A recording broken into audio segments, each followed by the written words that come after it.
We're so excited to welcome Ashley Strong. She's part of the Strong Sistas. Her sister Sarah couldn't be here because there's things to do on the farm. But like so many of us, their journey began with misconceptions about food, excessive stress, and resulting health issues. Sarah has a BS in health sciences and works as a health coach and personal trainer.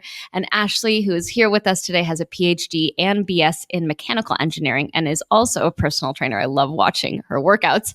Together, they now educate others through their podcasts, nutrition courses, workout plans, and all of their delicious recipes. Welcome to the podcast. Thank you guys so much for having me. I'm so excited because I think one thing that is kind of like daunting in the future is becoming a parent. I want to be a mother. Like, I can't wait for that phase in my life. I'm not yet there. And so I love tuning into what you guys have to say because it helps me just start to think about things, how to raise a child in this crazy world. So grateful for this connection, and I'm so excited to talk. Thank you. Natasha is here for you. I'm like, when you're ready. The wheels are turning on my end. I was like, oh, I'm going to come visit when she has a baby and I'm going to forget it. She's coming to Michigan. That's already happening. Great. Okay, so how did your regenerative farm come to life? And it was just a few years ago that you guys really started this. Yeah, I mean, growing up, I'm from the south side of Chicago, so disconnected from farms, so disconnected from Mother Nature. That's kind of how like the centralized food system wants you to be, because then you don't ask questions and you just continue to buy the food that they want you to buy. This is embarrassing, but like growing up, you just think that food comes from the grocery store. Like you don't even think like beyond that. It's just food is at the grocery store. I don't know how it got there. I don't care. So it's just this level of disconnect with what's actually happening with the farming side. And so needless to say, I didn't pay attention to food quality for, 22, 23 years of my life.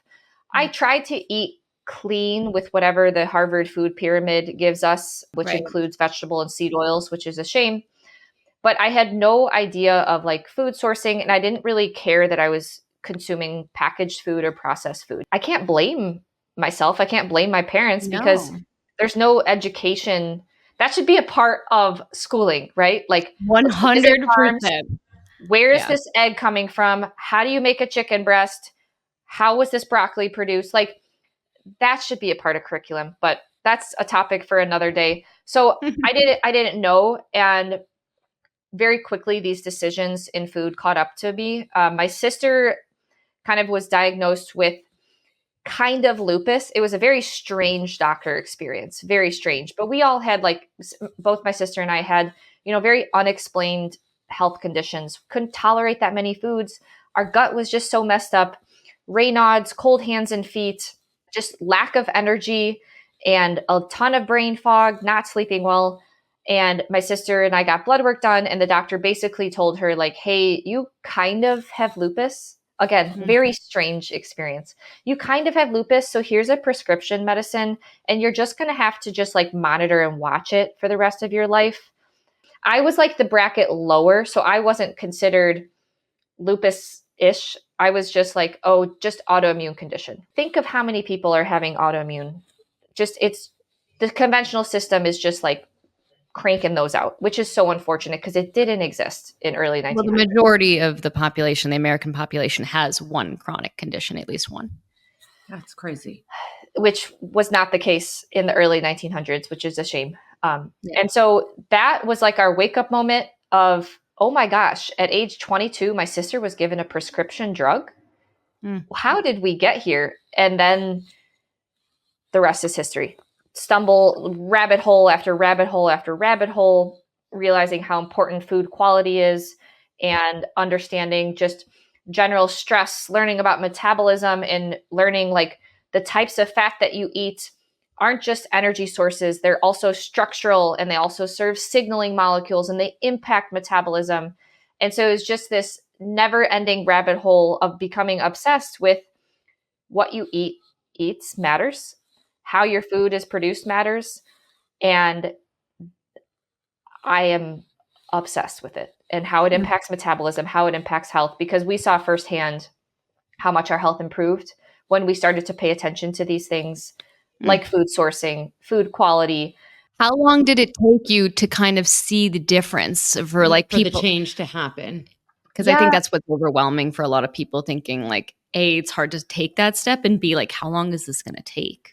Yeah, we did some silly things in the name of health, right? Like never for bad, but it's so hard to navigate the health space. And I understand people being so frustrated and just wanting to throw in the towel, right? Like everything I listen to says something different.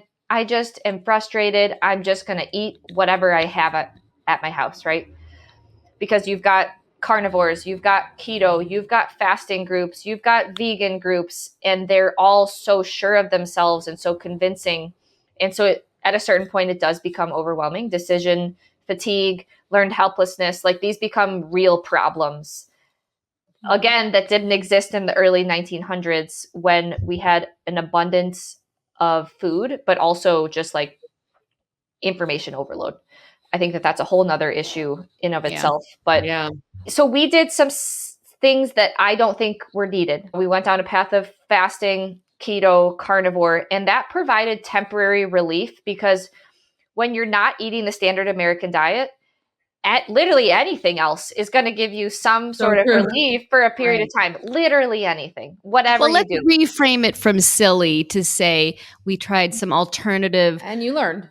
sources and you learned from them. Yes, for sure. And honestly, I'm so grateful that I went down the carnivore diet path because I was afraid of meat before. Like the mainstream model has you afraid of beef and like animal products. Going down the carnivore path is what actually led me to discover regenerative agriculture. And that's when like light bulbs went off of like, oh my gosh, we can farm in harmony with Mother Nature. How beautiful is this? I can regenerate, help the farmers that I'm supporting. I can help them regenerate the soil, improve the natural carbon and water cycles. Like this is incredible. So I'm very grateful for my time doing carnivore because I was no longer afraid of animal products. I realized that saturated fats are good for us, and that discovered about vegetable oils and polyunsaturated fatty acids, PUFAs. And so, another thing I think that's important for people to understand is you're going to have a journey. You have point A and point B, and you want to get to point B of like good, resilient health. It is not a straight line. Like we are human, and there is no straight line paths. So I went all crazy, right, to get to this other point. Of course, if what I know now, I could have made that short circuited, but no one. But you took things.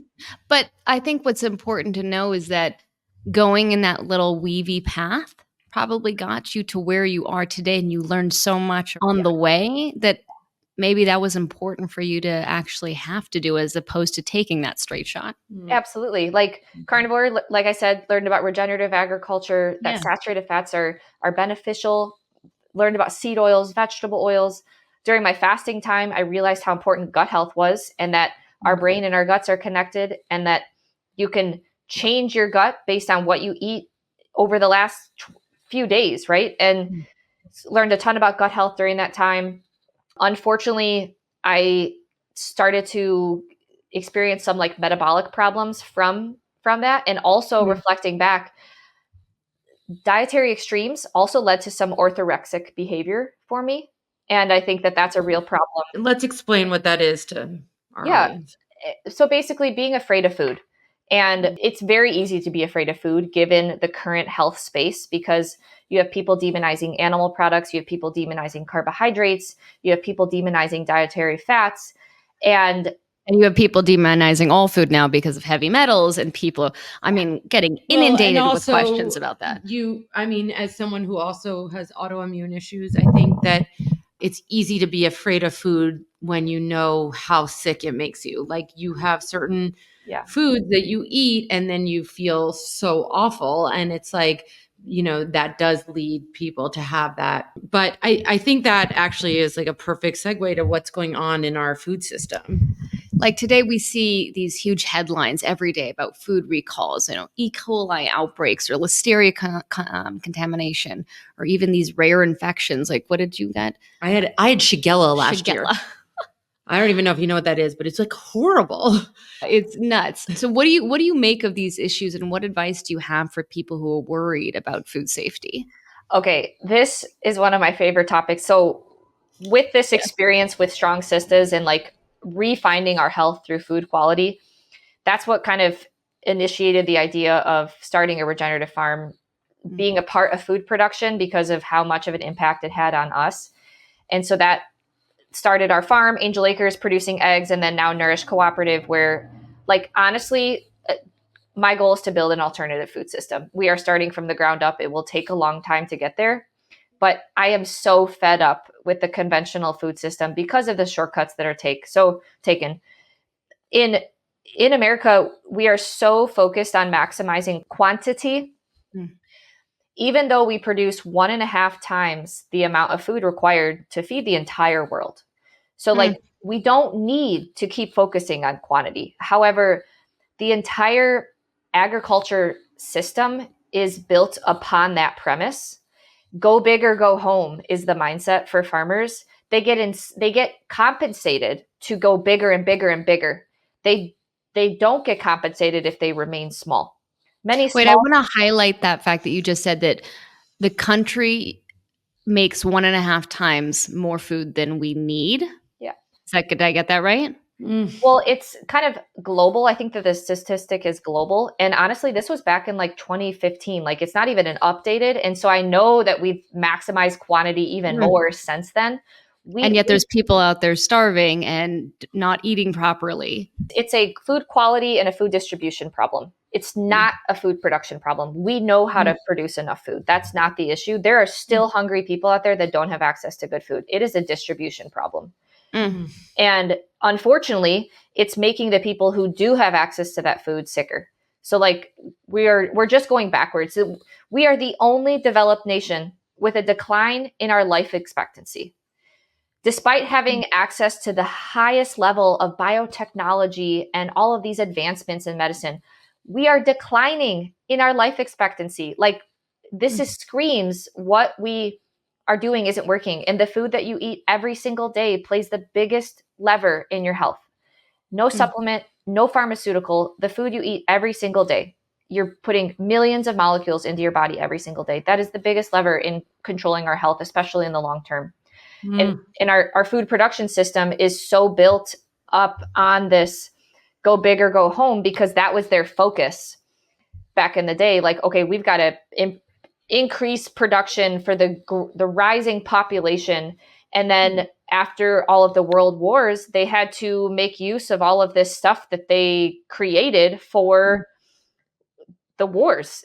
Like we can't just throw away these million or billion dollar investments. We've got to utilize them. And a lot of what is used in conventional agriculture has actually like come out of that time period. One of my favorite things to do is to read like USDA or like old books from late 1800s, early 1900s, before this whole idea of conventional agriculture even existed, before even anyone even presented it, because they were feeding themselves well. Autoimmune conditions didn't exist. Chronic diseases didn't exist. They weren't overweight. Love that you do that. And that is a time period where a centralized food system didn't exist.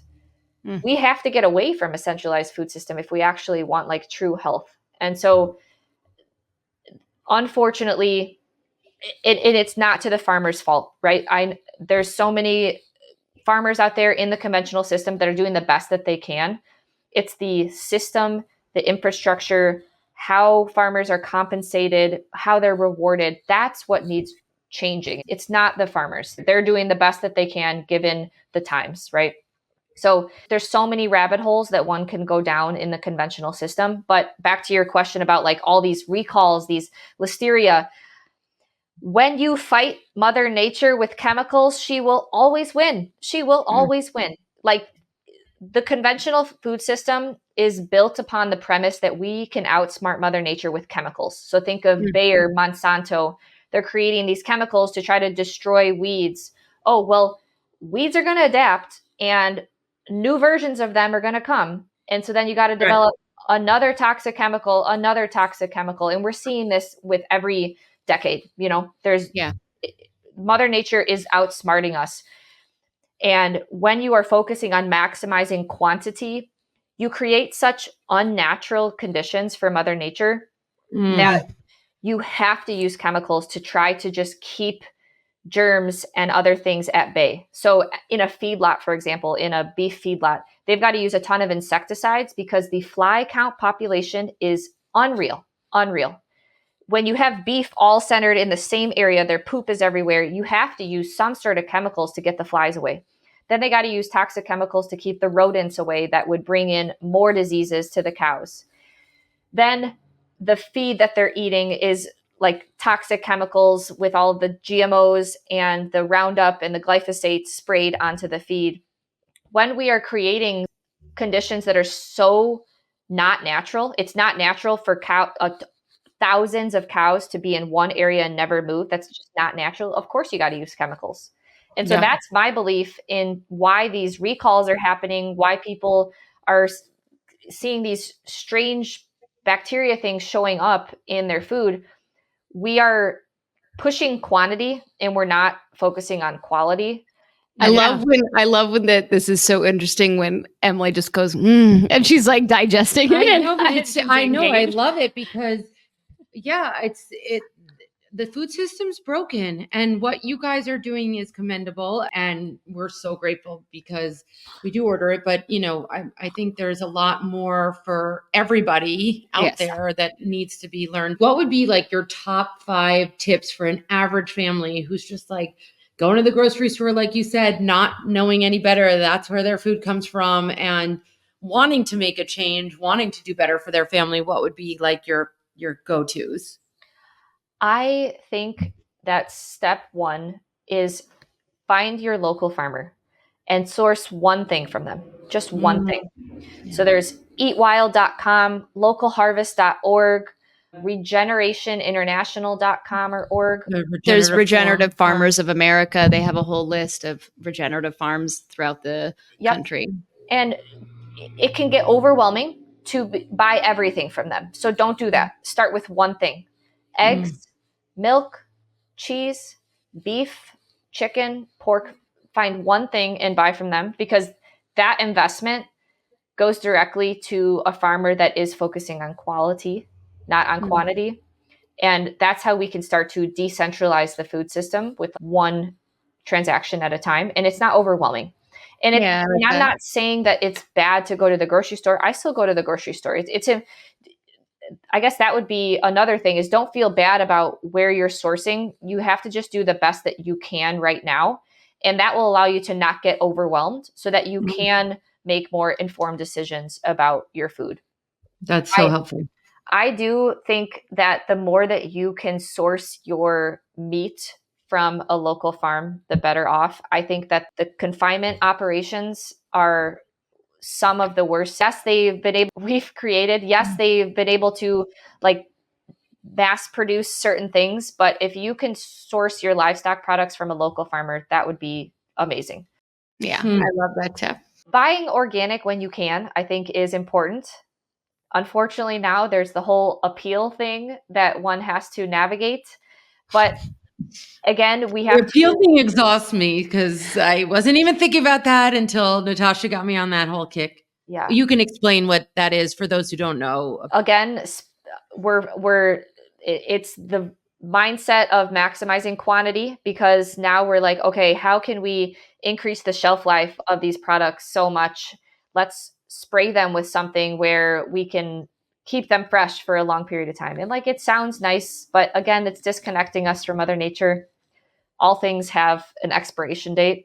And so the concern comes with what's sprayed on the produce. And so there's like some seed oils and Natasha, what are the other ingredients that are in this? It's a plant-derived coating that's applied to the surface to just help keep it lasting longer. But the problem is they have, quote, organic appeal and non-organic appeal. And even the organic appeal, I don't want things in my body that are making things last longer. Like even my son, when we do these little videos where he recreates things.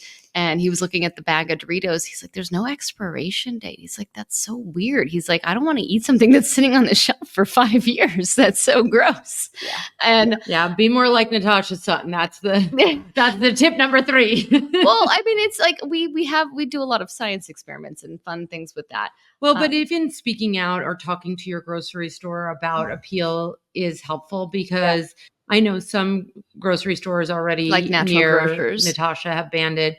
I've seen more and more signs. I saw one in New York when I was there that said, we're, not accepting food with appeal. Food with appeal. It was a health food store, and I was really excited about that. But Granted, I was having my eggs delivered by Angel Acres. Thanks to you all summer. But I don't want people to freak out about that. Like, I'd always rather you have produce, even conventional, versus some kind of packaged food.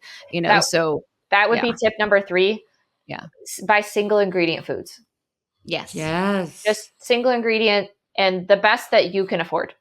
So if you can afford organic produce, awesome. If you can't, that's okay. Like you said, it's better to be able to get that food and energy than to constantly freak out about it. This is something that I experienced, as I touched on earlier, with like orthorexia and food fear. If you get to a point where your diet is so restricted that you don't eat enough food, that's going to come with consequences. And this is something that my sister and I and our friend Kathleen talk about on our podcast. It's called the Minnesota Starvation Experiment. And these guys basically ate like 1,600 calories for a 24-week period. And of course, they lost a lot of weight, but they also lost 50% of their liver. So how is a liver that's shrunk in size going to detox properly? It's not. It's not. Their heart stopped working normally. And so it's important to remember that we also have to make sure that we're fueling ourselves enough, because our body does need energy to operate all the different systems that we have inside of us. We are not a car. We aren't individual parts like the mainstream system has us made out to be. We are a combined holistic system that works together. And when there aren't enough resources and energy coming in, something's got to give. Something's going to be downregulated. And so that's my biggest fear in people being like so afraid of certain foods or food in general that they just don't eat enough, because that's going to come. I had a follower once telling me, I can't get organic strawberries, so should I just not eat strawberries? And I was like, look, I said, if they don't look good to you, that's one thing. But like frozen strawberries are also great. And typically organic frozen strawberries are cheaper because and they're flash frozen. They're flash frozen at the peak of, but I was like, you can still eat strawberries. But I say, if they're not in season, don't eat them. Eat the fruit that's in season. Like if it's the that fall. Just clicked for me these days. Right? Oh, I know. She was like, I didn't know we're supposed to eat in season. No, I mean, I knew that. And you always say that. But now more so I'm buying like squash and I'm feeling more like pears are helping me not get a cold. And it's like amazing what eating by the seasons are doing for our body, in eating, in your case, off the farm, really. That's amazing. I think that seasonal eating is beautiful. I think it depends on where someone's at in their health and where they're at in terms of like feeling overwhelmed. If someone is like not has the basics like dialed in, like, okay, I know like roughly like what to feed my family, like how much protein, and like they have a good idea of sourcing and things like that. Next step is definitely seasonal eating, because it is so fun too. And eating things that are ripe are going to be easier to digest. And our ancestors had a lot of things figured out. They were so much smarter than us. But I also don't want people to be so obsessed with seasonal eating that they don't touch a carbohydrate in the wintertime. Yeah. That is another fear. Point. Yeah. Because our ancestors did so much preserving and canning. Like they would have marmalades and jams and jellies and salsas that they would. You're our ancestors. Okay, Natasha. well, this is the side that I'm so excited about. I don't know much about canning or like fermentation, but I am dedicating myself to learning how to do it. I mean, I make my own pickles and do things like that and ferment stuff, but the whole process of like jarring all of my produce and my tomatoes. Like you're so right. Like they knew what to do. Yeah. You need to put a root cellar in. So a root cellar, oh my gosh, like I'm not a fancy person. Like I don't need a fancy car, but like I need a farm, I need a root cellar, and I need a canner, and I need a garden, and I'm good to go. Yes. Just look up like a stone root cellar and you'll just become like literally obsessed. It's where they stored all their canned goods. Like it's like a fridge kind of, but in the ground, right? Is that what they did? Yep. Yeah. And so there's no refrigeration needed. There's no sunlight coming in and impacting and like potentially oxidizing things. It allows them to preserve their canned goods for a full year until they refill it next year. And I saw it where was it? It was in Switzerland. I saw it on a farm that they had it like in the ground and he had like a little door. Yes. And I found it fascinating. No, I think it's so fun to think about like traditional food production methods and how they used to do things because they sustained generations before the conventional food system. Like they did just fine. And then here we are trying to say like, oh, we know better. We'll add vegetable oils that didn't exist before 1900s into your diets. Like it's just insanity. It's insanity. And I think that helps the next, if the next generation understood these things, they wouldn't be so willing to listen to this type of ridiculous advice. And also they wouldn't be so confused on dietary things. Like if I hope that for my future child, I can show him or her, if I have a boy or a girl or both, they would just be exposed to farming and all these principles at such a young age that there's no real confusion growing up. Yeah. Yeah. I mean, it is hard growing up in a big, just the parenting side note. Like, I mean, we're lucky enough to have farmers markets. Like, do farmers markets. I send my kid to a farm camp in the summer, but don't fret. He's not like exposed to it on a regular basis because we are in a city, But don't fret if you can't. Don't fret if you can't, because you can still educate your kids and make them think about when you're at the store. I wonder how this banana got here. Where does a banana grow? Let's look it up together. And then it's an experience going to the grocery store. And luckily we have our phones at our disposal that can access information so quickly, so we can have that discussion with them and say, how does a banana grow? How did it get here? Who took it? Who took the banana down? Who grew it? How did, what did it need to survive? And then to take the trip to get over here. And then who put it in the store? There's lots of steps to take. And then we can talk about food waste. And there's so much more you can talk about with kids. And that's amazing. I mean, that's the other thing about ordering your eggs, which I think, getting that little QR code and explaining that, like showing my son that and having him learn that eggs are not supposed to come clean.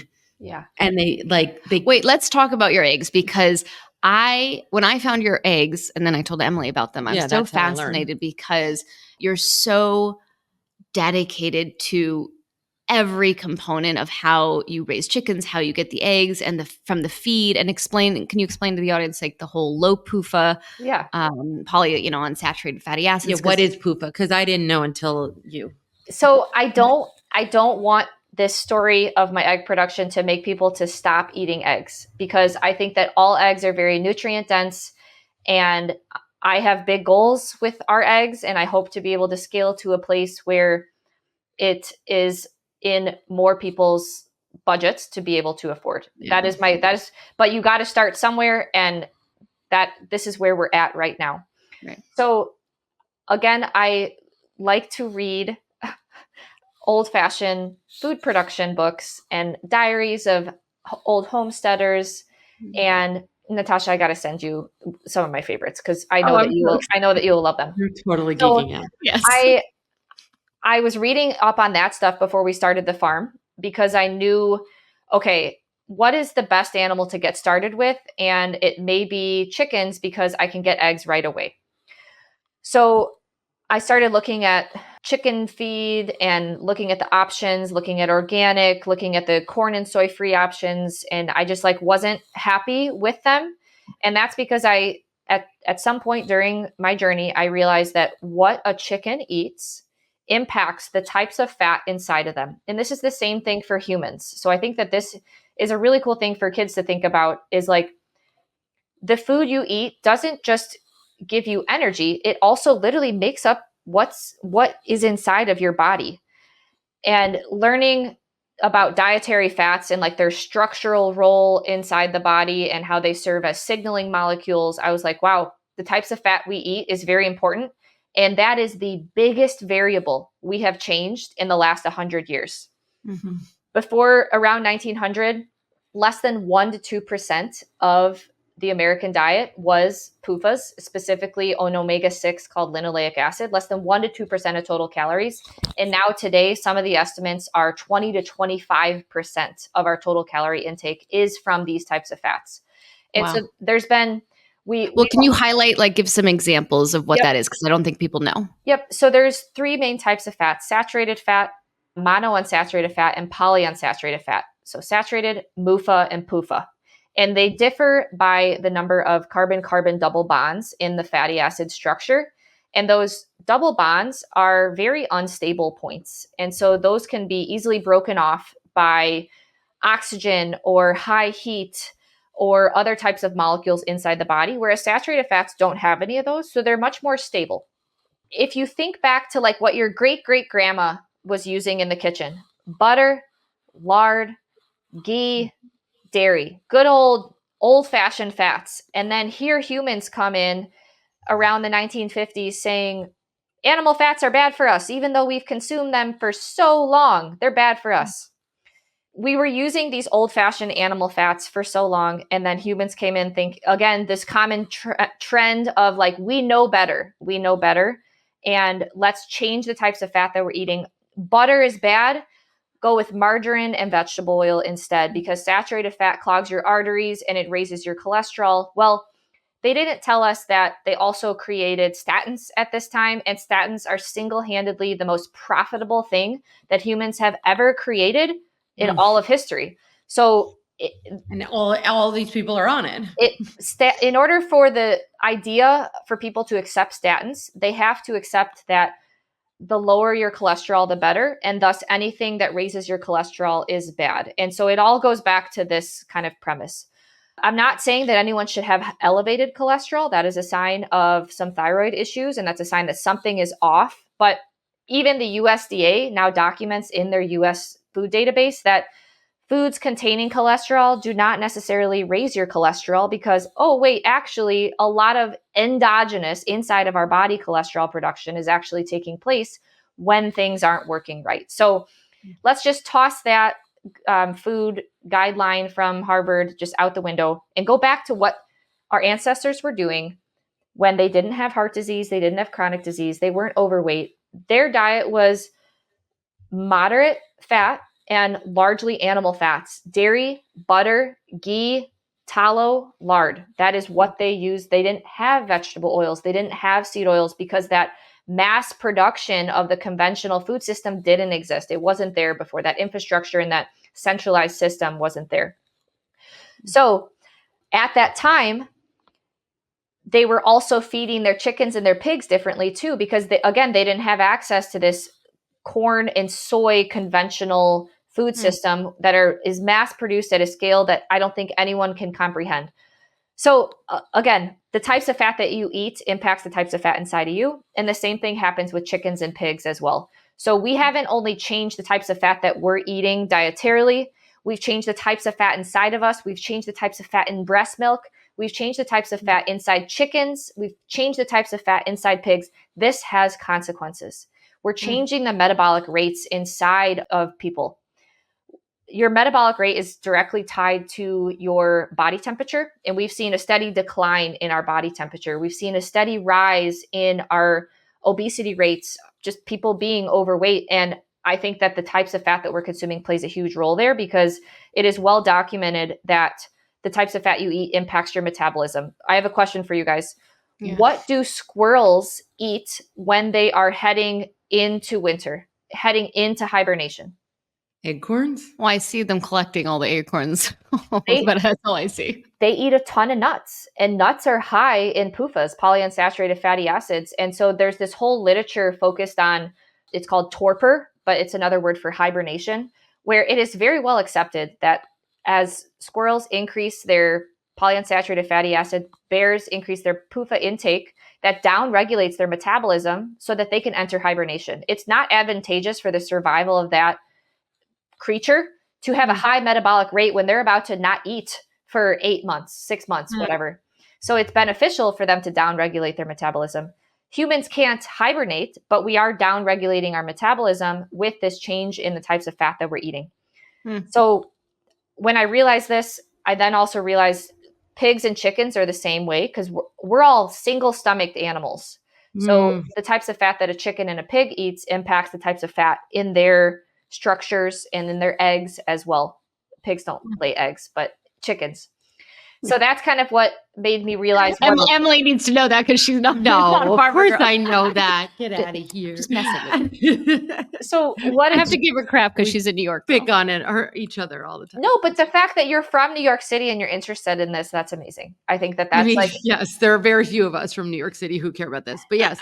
it's a growing population. No, I mean, we went to the one, Natasha and I went to the one healthier grocery store in the city when we were there last week for work. And it's a growing trend. That's a good it's thing. hard because that city it's very hard to get produce into the city. Everything has to be brought in. Nothing is really being grown there, right? Yeah. So maybe you can start patio gardens for everybody. Well, that's where I think that it's okay to live away from a farm. And as much as people hate on Amazon, they've developed a really cool system on delivery and infrastructure. And if that type of infrastructure can be applied to food, game changer. It will be. I love that. I'm kind of obsessed with learning what they've done so that we can improve what we're doing. But that's essentially what got me interested in changing the feed that our chickens eat. And people always say like, oh, I don't want to eat vegetable oils. I don't want to eat seed oils. Well, chicken is the highest source of those types of omega-6 fatty acids in the American diet. And so it just shows like what a chicken eats really does matter. And so with our Angel Acres eggs, we're very particular with what our chickens are eating, but I'm also very particular with how those chickens are raised. And that is because we're going back to how things used to be done before confinement operations. And when you stuff chickens into confinement operations, like that is going to require the needs of vaccines, antibiotics, all these other pharmaceuticals, because there's a ton of germs. Imagine if you were stuffed into a building with 1,000 other humans and you live there 24/7. You're bound to get infected. No, that just makes me sick thinking about it. And I even seen like you have to be mindful not to, I don't want to create any kind of more orthorexic conditions out there, but I was looking at when I was at questioning farms about like grass fed, sometimes they actually just bring the grass to them, to the cows, and they're not actually allowing them to roam. And so these certifications that you're quote having to pay for, which is just beyond me, because you should have to pay for the certifications that you're, treating animals and, your poorly. produce poorly. Like don't get me started. Opposite. The opposite drives me nuts, but it's really nuts, like all the corners that people cut. Yeah. Going back to educating parents and understanding why your eggs come with a little bit of dirt on them, which is awesome. So what do you want parents out there to know about food and food choices? Well, I've been in the back of my mind, I've been thinking back to your question, Emily, about like the 5 tips. And I think that this is a good, like it combines it. So like I said, 1, go find your farmer and buy one thing. If that's eggs, dairy, meat, milk, cheese, buy one thing. Second thing, buy single ingredient foods in the grocery store. Third, if you're going to buy grains, buy organic. So if you were going to prioritize one thing to buy organic, it's grains. And that is because of a process called desiccation, and grains, we're saying oatmeal, wheat, bread, like rice, other various grains, buckwheat, things like that. Desiccation is this process where, again, we're cutting corners because we can harvest crops sooner by killing them. And we're going to kill them with Roundup and glyphosate. And the reason that that's so problematic is they're not really, glyphosate and Roundup aren't used a ton in the production of those grains, but they're desiccated and killed with them right before harvest. And so the Environmental Working Group, EWG, has really documented well that like Cheerios, oats, non-organic grains can be a very high source of glyphosate and Roundup due to this desiccation process. So if you can't afford to buy all things organic, that's totally fine. Prioritize your grains, and also don't get bogged down on like organic livestock stuff. So like organic beef, organic chicken, organic pork, organic eggs.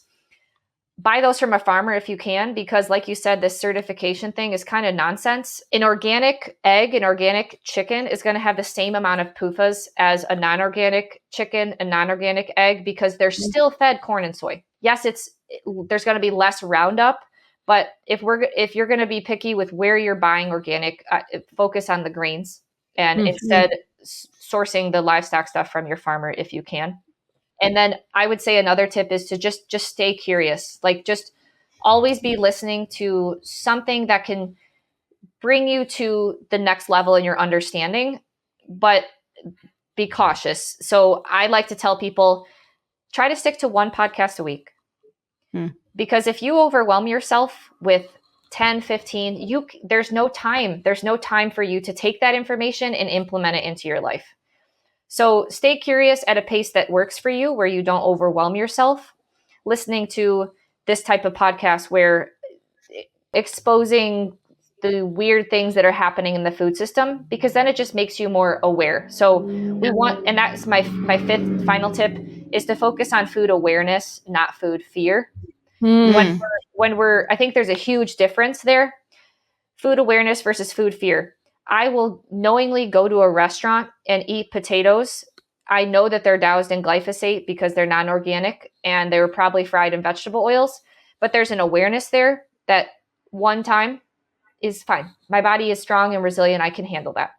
If I had food fear, I would not eat anything at the restaurant.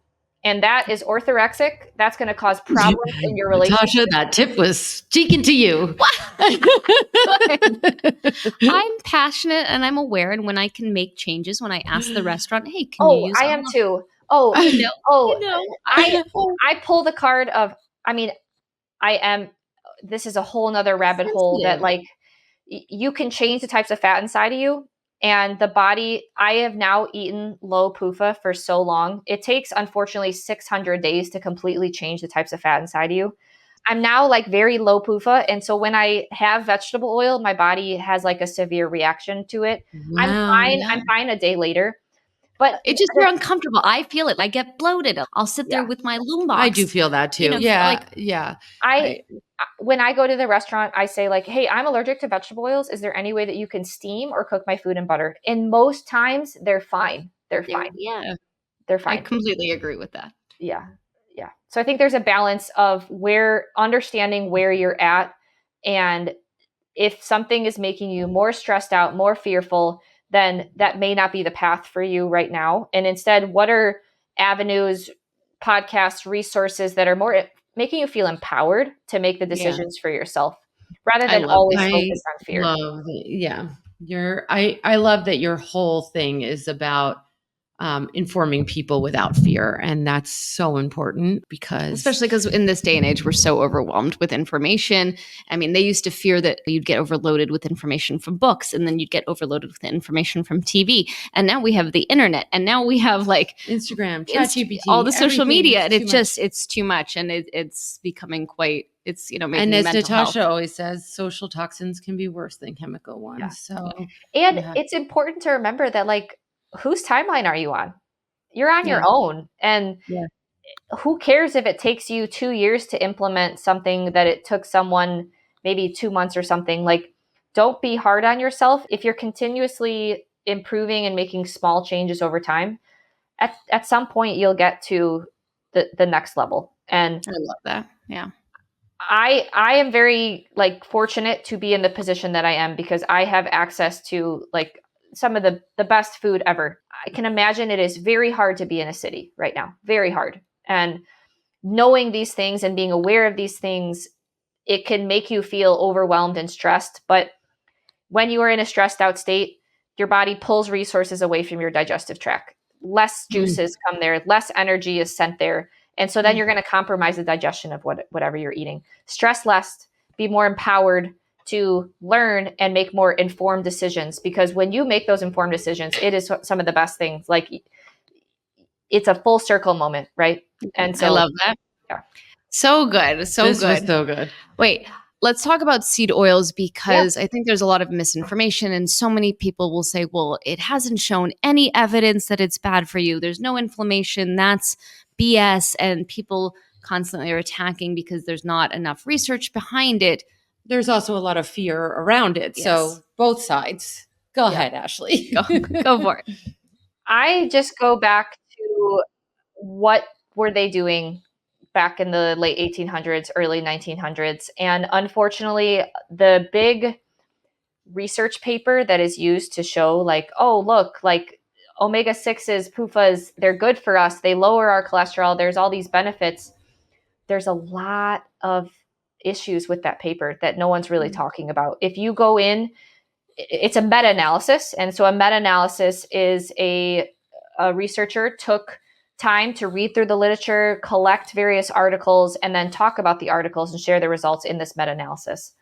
And I will include a link to Dr. Paul Saladino. I'll send you guys this link where he outlines the problems with this meta-analysis. And the biggest thing is that when they're comparing these like saturated fat versus PUFA groups, they don't tell the saturated fat group to not consume trans fat, not consume processed food. Whereas they tell the PUFA group, don't do any trans fat, don't do any processed food, stuff like that. So there's a lot of issues like that in the studies that just create more variables. And so I just don't think that there's not enough great research, I think, because they didn't have control for all the confounding variables. Yeah. I think that's what happened. And people don't realize that, well, yes, you can have some omega-6 fatty acids in your diet. You need a balance. Yeah. And we've tipped so overboard to the other side that we're not in balance anymore. Yeah. And so that's where it's problematic. And then there's plenty of studies showing the mechanisms. So like, for example, PUFAs, omega-6s, they can literally increase the distance between tight junctions in your gut, increasing leakiness. They can block thyroid hormone production, transport, and cellular utilization. So thyroid cancer is on the rise, by the Yes. way, for anybody listening. And I think that's just, I learned that in my master's in public health program. And they, at that time, were teaching me that it was And this was a decade ago, too. I love you. You were so aging me. It was so much longer than that. Oh, no. But still now it's even worse. It's even worse. But they were saying that it was due to a lot of dental health with x-rays with thyroid cancer. And I'm like, why are we not making the link to food and what we're eating? And that's really what's going on, which is just... And thyroid is your master metabolic regulator. And so if you have thyroid problems, you automatically have metabolism issues. And people don't realize, like, metabolism is what runs the body. It's systemic energy production. Like, your mitochondria rely on energy to do all the tasks. And so when your thyroid is messed up, your energy production gets downregulated. You don't have enough systemic energy to run all the functions in your body. And so the work of Dr. Ray Peat is really what opened me up to polyunsaturated fatty acids, vegetable oils, seed oils. He shares plenty of information counter to what a lot of mainstream people are saying as well. You know, maybe there does need to be better human studies potentially in current day and age. Unfortunately, that would require a lot of funding, and what big corporations are going to fund that type of study that would be opposite of what they say, right? And so I think that that's an important thing to keep in mind. And I always just really like to go back to historical data. And people will say, oh, well, they didn't live as long. That's because their birth rates, the kids' birth rates weren't that great. And so, of course, a child that dies at birth is going to skew the lifespan data. And we didn't have the resources back then for antibiotics or things that antibiotics can be helpful when we need them. We just overused them, and mortality rates went down when you gave birth. We didn't have C-sections. We didn't have abilities to save, but now we've just skewed that's a whole nother topic. Now we just skewed the other way with C-sections. We could talk to you all day. Yes. Well, this was so helpful. We love this. This was so great. I'm so glad that you guys are doing what you're doing, and just promoting more regenerative agriculture and educating people on all of this. We'll link everywhere we can find you guys so that everybody can learn more about what you guys are doing and, all the things that you guys are doing to change the world. Oh, well, I appreciate you guys supporting us and also inviting me on to talk today. I really enjoyed this conversation.